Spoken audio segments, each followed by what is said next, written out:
Greetings, everybody. I am in the Bahamas, the place where God lives. It's a beautiful time we're having here on our 10th year anniversary. So I have the family here, and I have asked Brittany to step in and teach a session on the webinar today. And so I will be turning it over to her momentarily. But first of all, I really wanted to take a moment, and I think of this every day, all the time, all the people that are helping with the projects and the School of Influence that we are rolling out in textbook form. And I really want to take a moment to thank each and every one of you. So we have many people because we're translating it in different languages. And so I want to give a shout out and a big thanks to Karen King, to Michael and Deanna Long, to Diego in Haiti and working on the French translation for the video transcripts, Alcide Serville, also the French transbook translation. He is a professor working on it for us, and forgive me if I don't get your name properly. We have Marie Bellamabo doing the French textbook editing. So we want to thank you so much for volunteering your time and your efforts towards this project that will actually change lives. We have also Luis and his wife, and they are in Brazil, and they are doing the Portuguese translation for us. You guys, this is a daunting task.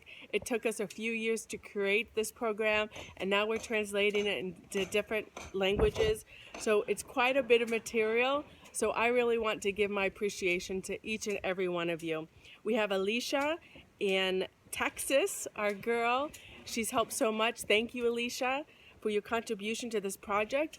And my sister, Linda Jo White, up north. We thank you so much, you and your beautiful family, and for contributing your time and your energy and your giftings to help us with this large endeavor. Veronique, she's also helped. She's also a daughter, as well as Linda Jo of Dr. Myles Munroe. Thank you, Veronique, for your time and helping. And Ella Silva up north. We appreciate your contribution to this project also. Nicole Burnham, we appreciate your assistance. You know, all these people pitching in, it makes the load that much lighter, because this is quite a heavy task that we've underdone. And we have Alexa, who just had a baby. He's about, how old's David? Probably 7 months old now. So we have Melissa Belts also helping. Yes, of course, this is our local Naples team. The rest of you guys, Sheila, Junice, Rose, Xavier, Chris Perkins, and Shatavia, who moved to Georgia. So each and every one of you, I really think of you every day. I pray blessings of God into your life. And truly what you are doing is a huge contribution towards the kingdom of God. Myself, Debbie, and Brittany, we cannot do this alone. And each and every one of you, I am just so grateful from the bottom of my heart for actually seeing the value of this project that we're doing and contributing your time, your energy, which is very valuable. I get it. I know we have families, we have jobs, we have our life work, our life assignment. We have many responsibilities.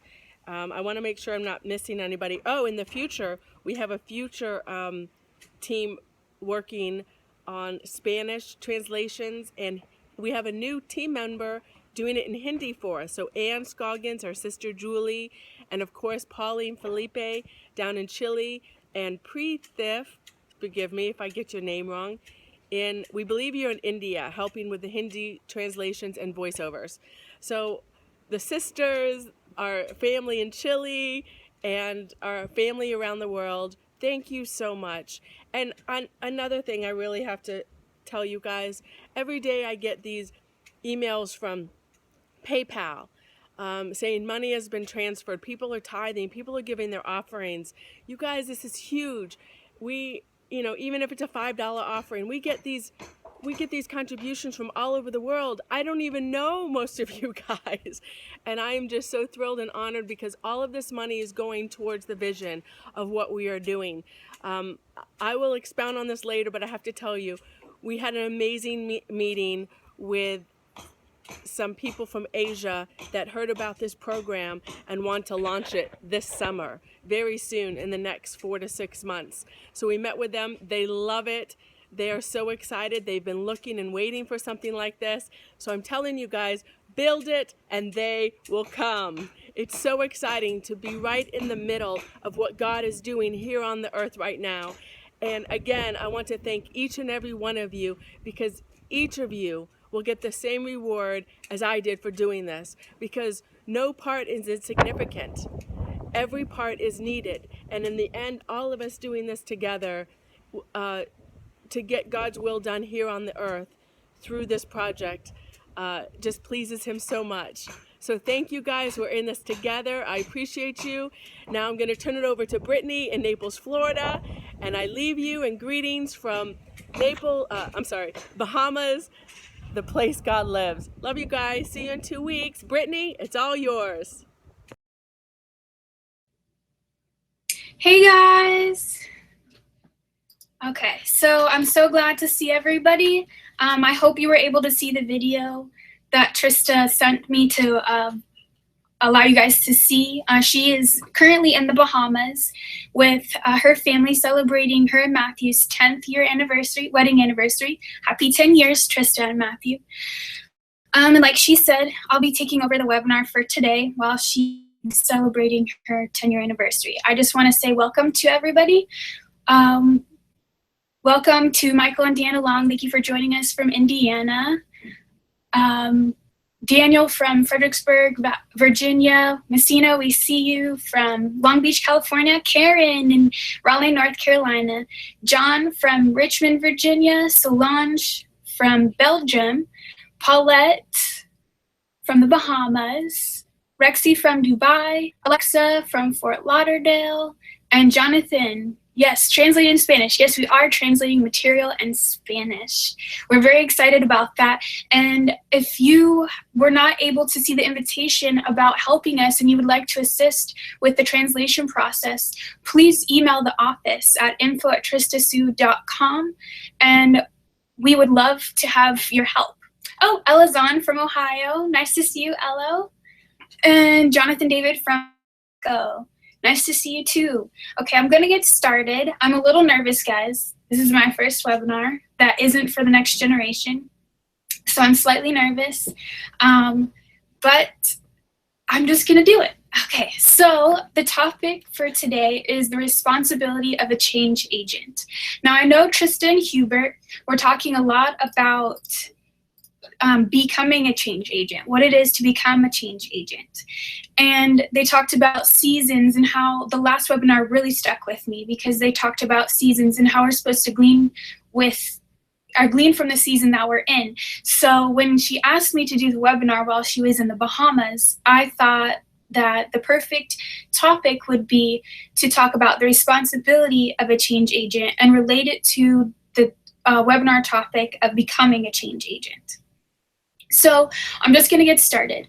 We're all looking to be free to be ourselves and initiate change in the world doing just that. Now, when I say free to be ourselves, we're all looking for our answers to the 5 questions. Who am I? Where am I from? Why am I here? What can I do? And where am I going? And when we find those answers, when we find our identity, when we find our purpose and potential, and we discover and document our vision, we are free to be ourselves, because we understand the principles of that discovery, and we know that is the most fulfilling in life. But not only just being ourselves and being successful as ourselves, but also giving significance back to the world by being ourselves and solving the problem that we're born to solve. But that freedom of being ourselves can only be had and accomplished when we accept the responsibility that comes with it. Now, I've been reading the book, The Burden of Freedom, from Dr. Myles Munroe, and it talks all about the responsibility. Now, most people would assume, okay, freedom, if we're free from laws, we're free from, we have our own rights, and we're free to do the things that we want to do and get the things that we want done accomplished. And we're just free to be you and me kind of freedom. Well, in essence, that is halfway true. We are free to be us. We are free to be you and me, but there is responsibility that comes with that freedom. The responsibility that comes with that freedom can be defined by the word responsibility itself. Now, Dr. Myles Munroe broke up the word responsibility into 3 syllables: re, sponse, and ability. Now, the prefix re means to go back to something, to do something again. And sponse is you're responsible for something. You're responding to something. You're responding to something again. And then the ability is the last syllable, and that is our ability. So when you break down the word responsibility, it's you are responding to the ability that you were given once again. So when we are acting on our freedom and we're acting on the responsibility of that freedom of being who we are, we're responding to the ability that we were given to be who we are. And I'm going to quote Trista: "From the day you are born until the day he will test you to see what you do with the resources he gives you." Now, being free to be ourselves comes with resources. As we know, the vision and purpose attract resources. So when we are activating and, when we're activating and doing and expounding on our vision and actually accomplishing it step by step, resources will come into place for us to be able to do that. And from the day we're born and we die, God is going to test us on how we actually use those resources that he gives us. He's given us a great responsibility, and we are required to manage it responsibly. So we are given a great responsibility with our purpose and our vision, and we have to manage that responsibility responsibly. That can be a tongue twister, but the responsibility that we're given, we need to responsibly manage. And I'll get more into that as I continue on. God knows each of our ability. He placed it in us. He gives us each different abilities, so we can't compare ourselves to others, but know that our ability is for the vision that we have, and we need to respond to it. I'm going to give a little example of how responding to our ability can increase, because as we respond to our ability, the things that we do will help us to get to accomplish our vision. But as we accomplish each step in our vision, the responsibility is also going to increase. So as we respond to the ability that we are in with the season that we're in now, in the next season, that responsibility is going to increase just as much as the season grows. So a little example: when we're in high school, at least when I was in high school, I flew by. I took responsibility for the things that I did, but I didn't really have to. The teacher always told me, okay, this is due at this time, your homework needs to be done by this date, and they always constantly reminded me. And then my mom, she worked at the high school. So I always had somebody reminding me that I needed to get things done. I didn't always need that reminder, but I knew in the back of my head that if I forgot, somebody would remind me. But when I graduated from high school and I moved to college, I didn't have my mom working at the college, and the professors there are there to teach, not to remind you. And I remember one of the biggest statements that one of my professors said was, "I'm here to teach you, to lecture you, and to give you the information that you need to go through this course, but I'm not here to remind you to learn that information."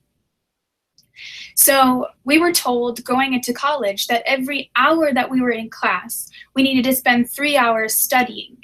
Now in high school, my teacher would say, "Here's your work, do your homework. I'm going to remind you to do your homework." But they didn't tell us that there was a lot of work behind it. And they didn't tell us in college that there would be a lot of work behind it. But when we got to college, I had to figure that out on my own. I had to test the waters. I had to initiate my study time. I had to make sure that I did my homework on time, schedule my homework time to make sure that my deadlines were met, because the professors gave us the deadlines at the beginning of the semester.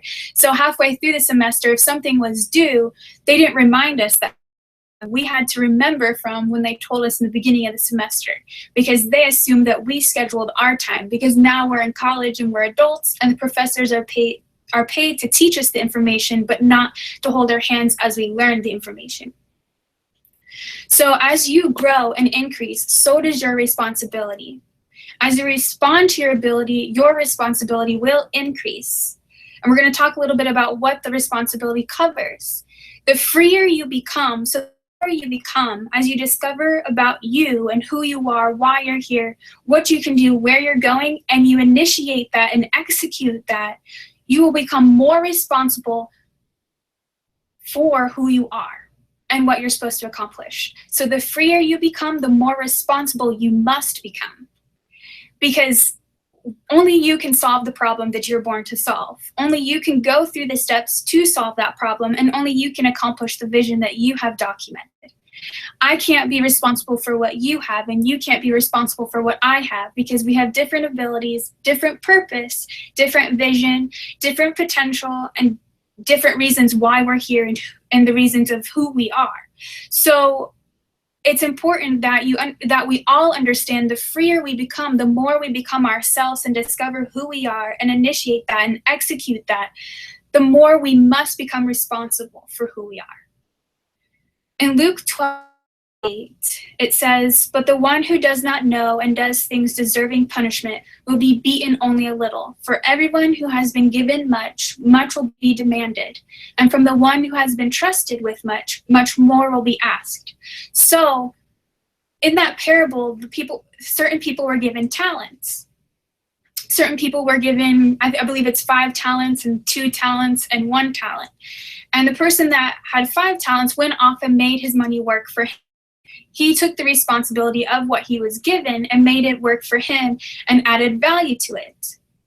So for everyone that was given much, much will be demanded. We are all given abilities. We're all given a purpose. We're all given a vision. And we have to be responsible. If we want to be agents of change and change agents, we have to be responsible for what we are given and for the freedom of being ourselves, because an agent of change is someone who is free in who they are, actively executes who they are to make a change in the world. So if we want to be change agents, we also have to accept the responsibility that comes with that and know that the more that we give and become of ourselves, the more that will be demanded of who we are.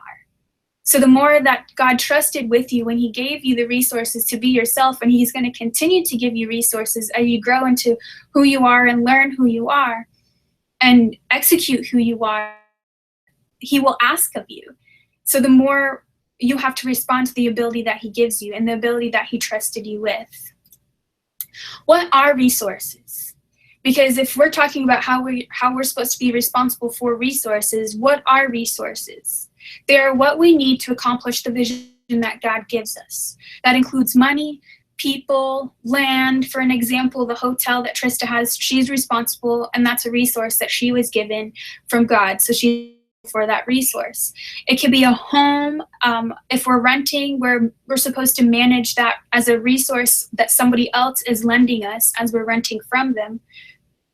And also, time is a resource, and time is a big resource that we have. A lot of people think, okay, we just wake up in the morning, we do what we need to do, we go to work, we brush, we get home from work, and we cook dinner for our family, we eat with our family, we go to sleep, we wake up, and it's over again. But when we look at time, Dr. Myles said that everybody is given the same amount of time. We're all given 24 hours a day. The difference is how we manage that time. Now, again, we're each given different abilities, so the way we manage our time will be different. But as long as you're managing your time as you respond to the ability that God has given you, he will reward you for that. It will benefit you. But time is a very large resource, and that's because time equals life. Dr. Myles said in one of his teachings, I believe it's in the 90s at Azusa, he said, life is measured in time. Time wasted is life abused. Wasted time is wasted life. So if our time equals life, and I'm going to break that down even further, but if our time equals our life and we don't spend our time as a resource, and we don't manage our 24 hours the way we need to in responding to our ability, then we abuse our life. Then we waste our life. And I know that nobody in the kingdom, no citizen in the kingdom wastes any resources, and that includes our time. So we don't want to waste the 24 hours that are needed. And I'm not saying stay up all 24 hours and work all 24 hours of the day to make sure things are done, because as a human being, we also need rest, and we also need nutrients from our food, and we also have families that we need to spend time with, and God doesn't say that that's a bad thing. He's the one who told us to produce and multiply on the earth and raise our children. So, and spend time with our spouses. It's okay to do that. I'm not saying it's wrong, and I'm not saying it's wrong to take some time to rest and watch a movie or something like that, because our bodies do need to rest. We have to remember that we're a spiritual body and a physical body. So in order to remain on earth, our physical bodies have to be healthy as well. So I don't want to disregard the resting part either, because part of managing your time is also managing your health, because if you're not managing your health well, you can't manage your time to the best of your ability either. I'm going to move on now to the verse in Ecclesiastes 3:1. It says, "There is a time for everything and a season for every activity under heaven." So I'm going to break this down. Everything has a purpose. So if there's a time for everything, there's a time for every purpose. And there's also a season for every activity under heaven.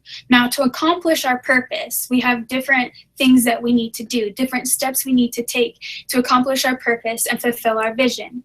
And those will be done within seasons. Now, Dr. Myles also said, time was created for purpose to be fulfilled. So God placed time on so that we could fulfill our purpose.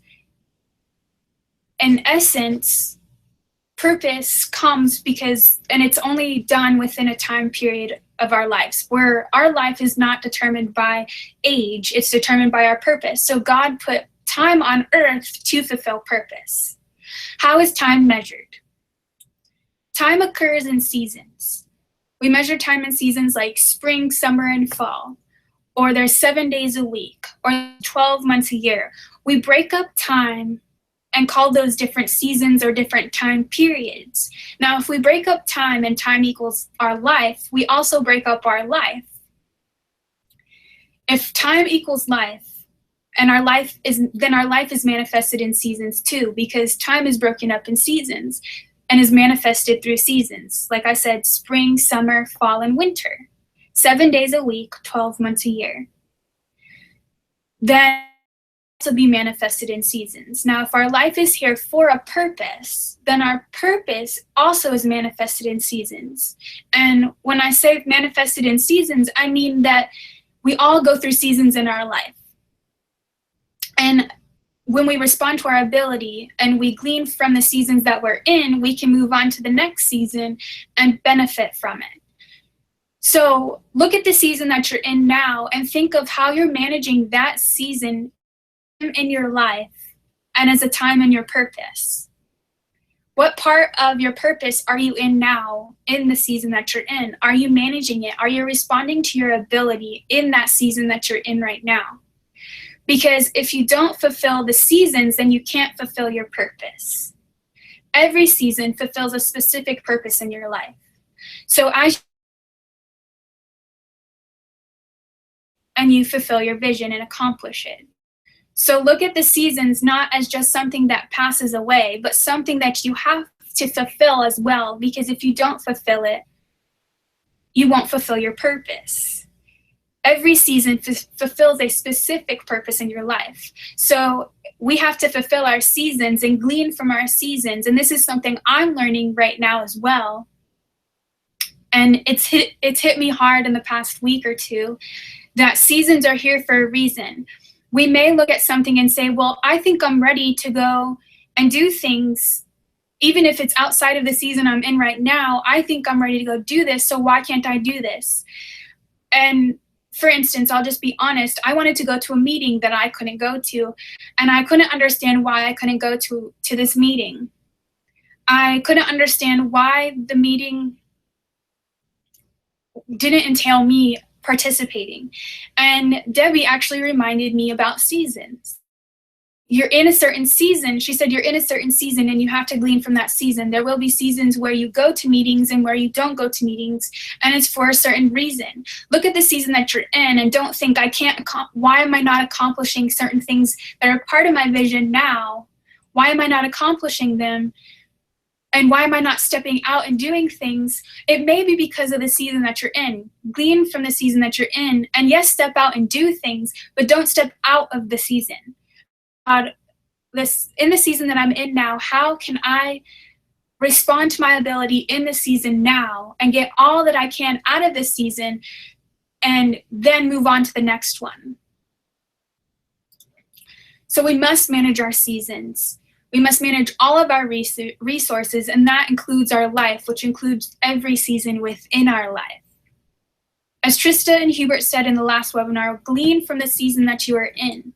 You are responsible for responding to your ability in each season, because as you respond to your ability in the season that you're in now, you'll be able to respond to the ability in the season that you move to.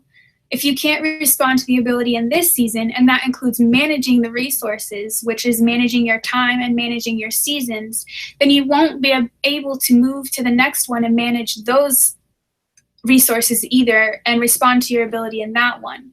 If we don't glean from the season that we're in now, how will we move to the next one and glean what we need from the next season? It's like the Israelites. They couldn't get past, being slaves in Egypt. And even when they were moved out of Egypt, they were delivered from slavery and moved out of Egypt. Yes, they were in the wilderness, but all of their needs were met. They had manna out the wazoo. Everything that they needed was given to them food-wise. They had water from a rock. Like, hit a rock and water came out. Like, if I saw that, I would be amazed. They had health care. All they had to do was look at a stick, I think it was, or a snake or something like that. Their shoes didn't wear out. Their clothes didn't wear out, so they didn't have to buy new clothes all the time. They just wore their clothes and it was fine. They had a pillar of cloud shading them and also guiding them throughout the day, and a pillar of fire guiding them at night. But yet they complained because they couldn't respond to the ability of not being slaves anymore. They couldn't respond to the freedom that they were supposed to have and discovering who they were. So they weren't able to respond to their ability, and God told them that they couldn't move to the promised land because of that. And he waited 40 years for their children, so that their children who responded to their ability because they didn't have the taste of slavery or the wilderness in them could move on to the promised land. So if we don't respond to our ability in the seasons that we're in by managing the resources and managing the season that we're in, gleaning all that we can from it, learning all that we can from it, even if we make mistakes in the season, it's okay to make mistakes. Learn from the mistakes so that you don't make it in the next season.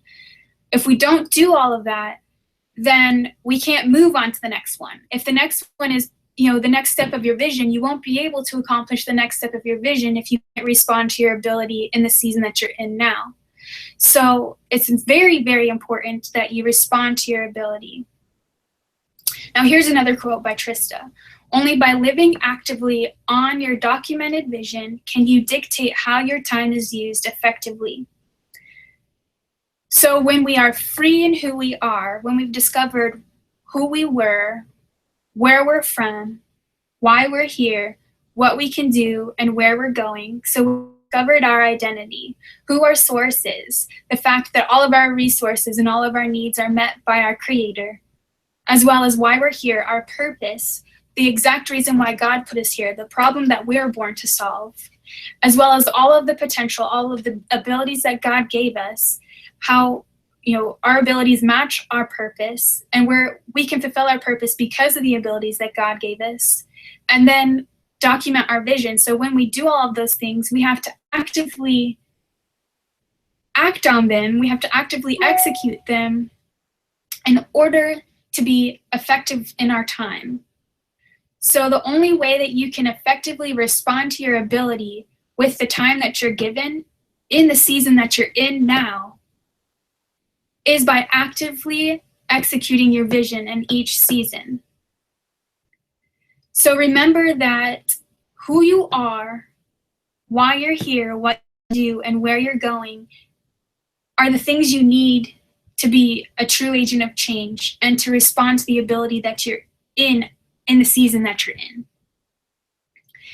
So you have to live actively on your documented vision, and then you'll be able to effectively use your time in each season.